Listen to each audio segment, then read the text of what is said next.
Hi there, you're listening to the Church Online podcast. Today's episode is brought to you by .Church. .Church is your ministry's digital front door.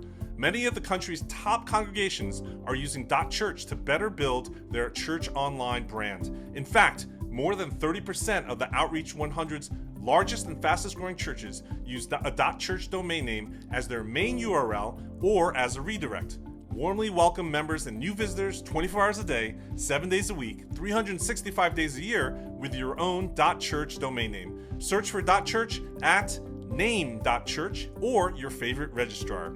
With that, I'm Kenny Jang, host of today's conversation. Let's get started. Hey friends, Kenny Jang here with Church Tech Today. In 2022, we had a landmark book that arrived on the scene, and I've got my friend Dave Adamson, the one and only Dave from Down Under, to join us here on the camera. Welcome, Dave. How are you doing? I'm joining you on the camera. Joining you on the, I don't know. It's not a show. I was going to say, joining me on, it's joining me on camera. What is this?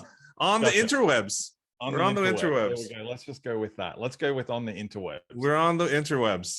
Today, I want to share with people, like I said, a book that's landmark in this space. It's MetaChurch. You actually wrote a book, and I gotta say, it's not a booklet. It actually is a serious book. You got to sit down and consume it in over time, because I think there's just so much. It's chock full of stuff. So I just wanted to share with everybody who hasn't heard of it yet, what MetaChurch is all about. So MetaChurch, and here's the subtitle: How to Use Digital Ministry to Reach People and Make Disciples, by Dave Adamson. Imagine your church reaching far beyond the walls of your building. There's more to it than just streaming services and posting on social media, but where do you start? So Dave, let's just share, why'd you write the book? How did this come about?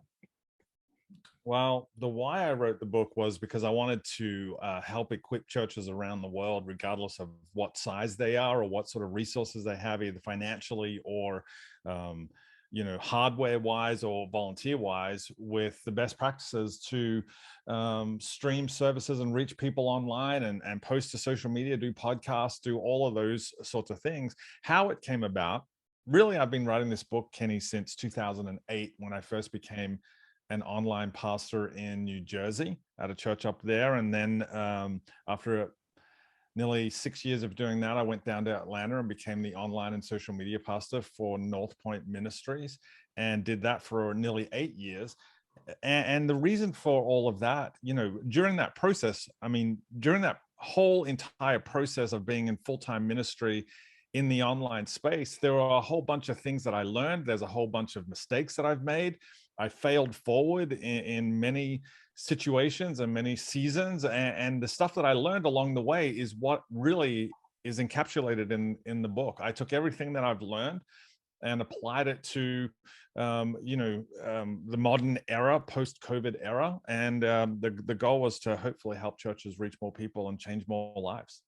Now, we're going to have you on the broadcast. We're going to have you on the broadcast a couple of times in the future to go through some of the different parts, because there's definitely so many things that you actually lay out. For example, I'll just share with you down in the book, there's things like a whole social media content strategy for the MetaChurch, and there's leadership pathways and all the stuff that you have here. But from a very top line perspective, there's basically two parts of the book, right? Like, I think there's the philosophical argument for what the MetaChurch is today. And then there's the practical application part. And so I think our audience is going to want to know all the nuts and bolts of the practical application stuff. And we'll have you on a couple of times here. But for the philosophical argument part, can you just lay out exactly what the MetaChurch is in a nutshell? Because again, I think people here are a little bit confused sometimes because of the hype around metaverse church, and that's a whole different topic. But why don't you define for us what you mean by the term MetaChurch? Yeah, first of all, can I just say this? In 2022, I would have liked to have thought that I wouldn't have had to provide a philosophical or a theological argument for church online. But unfortunately, what we started to see towards the end of 2021 and early into 2022, what we saw was a whole bunch of church leaders, as they stepped back into their building, they stepped back into time.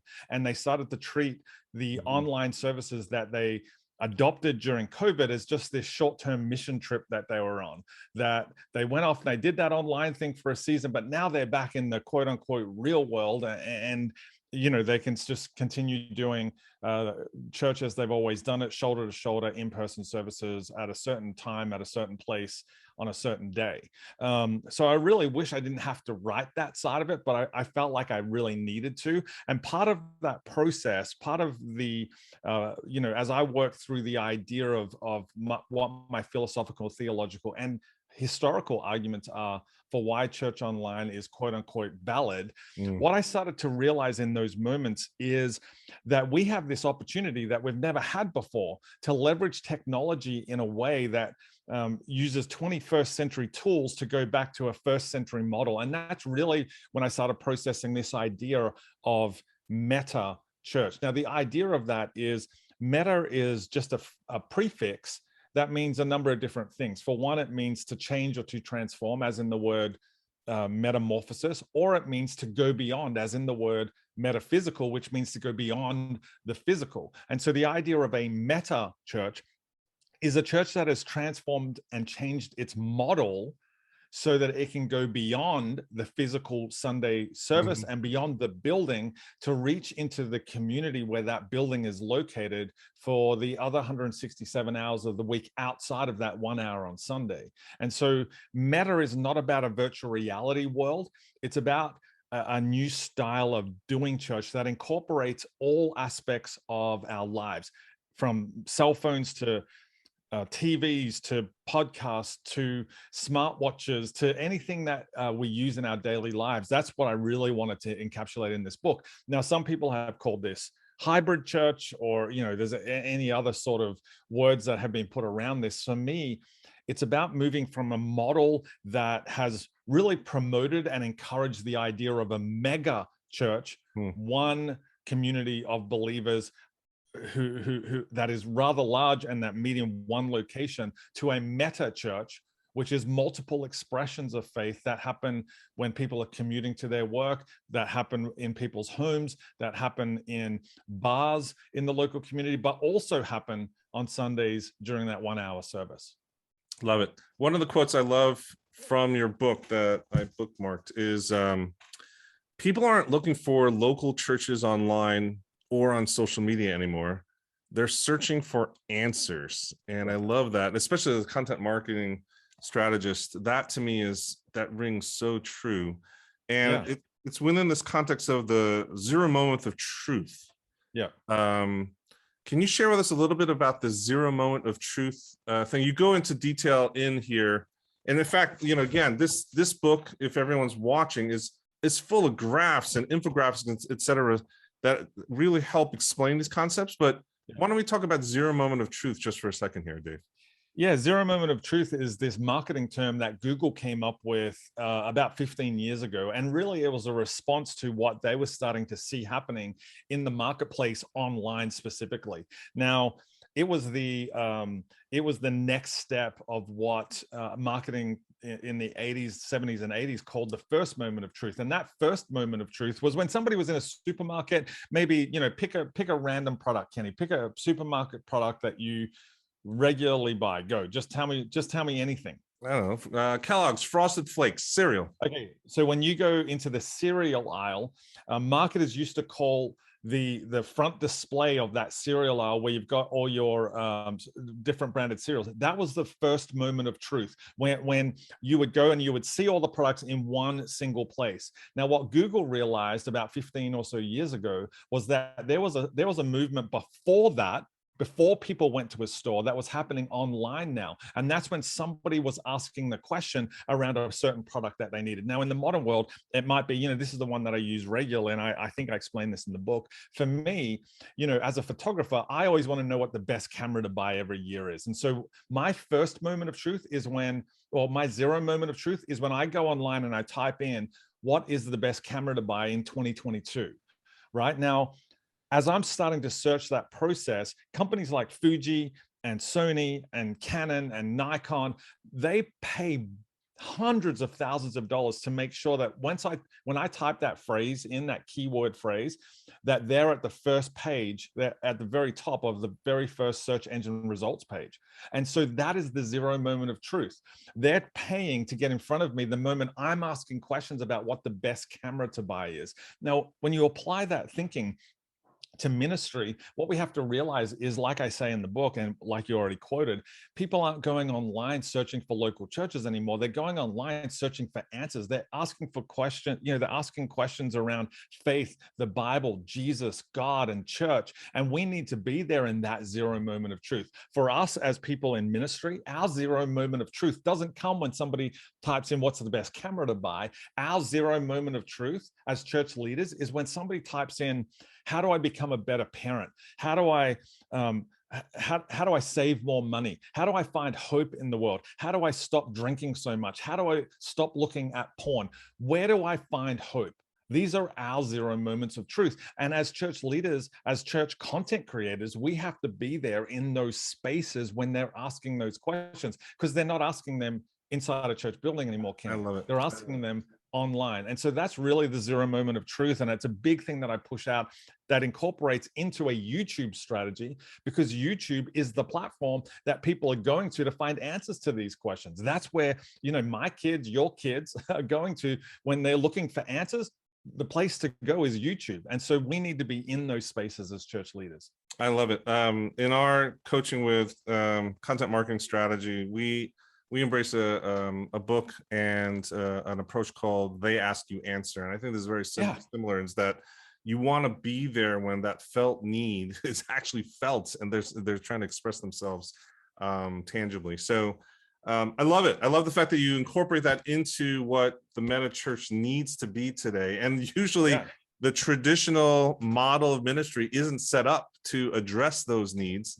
And I think that's one of the most powerful things, I think, for someone to wrap their head around, is that, this is a responsibility of our church to be there at that zero moment of truth also. So totally. Great book. That book, They Ask You Answer. I actually read it like 2 months ago. So I read it after, and the whole way I'm reading, I'm going, this is exactly what I'm talking about. Powerful. This is exactly what we need to be doing in ministry. But unfortunately, Kenny, for too long, I would say potentially for a generation, for decades, churches have been answering questions no one is asking. And we need to shift and change that if we're going to make a difference in the world. That's really what this is about. That book, They Ask You Answer, is all about helping marketers sell a product, right? Yes. To reach out to their customers and provide them with the information they need to sell a product. For us, it's not about that. We're offering the greatest message ever, and we should be willing to do whatever it takes to get that message out to people. And where people are in the modern era is online. They're on smartphones. We carry around with us in our pockets every day a pulpit, a small group, a worship team, and an offering plate. But we have to turn these smartphones, these iPhones, from a tool of distraction into a tool of discipleship. But that only happens with intentionality, and it happens with a strategy and a system built around that strategy that keeps it all running. Awesome. Dave, thanks for dropping by. I'm sure everyone knows where to pick this up, but do you have a website or someplace that people can go to get this? Yeah. And the second thing is, I love this book in particular is something that you want in hard copy, because there's so many things you want to mark up and note, etc. I've got a whole stack of Post-it notes that I'm literally inserting here as I go. But is there also an audiobook? Where do we find out more information about the book? So you can obviously find it on Amazon. That's where most people get their books these days. That's where you can buy the physical copy, the Kindle version, and the audio book. Oh, there is an audio version. Okay. So there's all three, and if you get the Kindle or you get the Audible version, one of the things I point out is if you go to metachurchbook.com, that's where you're going to find out more information. But to get the graphics from the book, from the hard copies, go to metachurchbook.com/graphics, and you can download all the graphics. Now I've just given it away to your audience. They don't even have to buy the book; they can just get all the graphics, but they won't know how to apply them because it's just graphics. Well, you're going to want all of it. So first step is get the book. And then what we'll do is we'll invite you back and take a couple of these, graphics and these flow charts and these images, et cetera, workflows. And maybe you could help us talk through one or two of them to give some more, meat on the bones so that people really start to figure out, oh, how do we use this in our own context of ministry? Yep. Happy to do it, Kenny. Thank you so much. Well, thank you everybody for joining us today. Again, MetaChurch, how to use digital ministry to reach people and make disciples, from Dave Adamson. Pick it up and check back here soon on Church Tech Today. We'll have Dave here visit us and walk us through some more concepts real soon. I'm Kenny Jang. We'll check you here next time on the broadcast. Well, I hope you found value out of today's conversation. This podcast is made possible by our friends at Faith Life. Faith Life has been using technology to equip the church to grow in the light of the Bible for 30 years. Since 1992, Faith Life has developed a full suite of church management tools, academic study resources, smart digital books, and Logos Bible software, all part of its integrated ministry platform that automates tasks and simplifies workflows. For more information, visit faithlife.com. Till next time, remember, be social, stay social.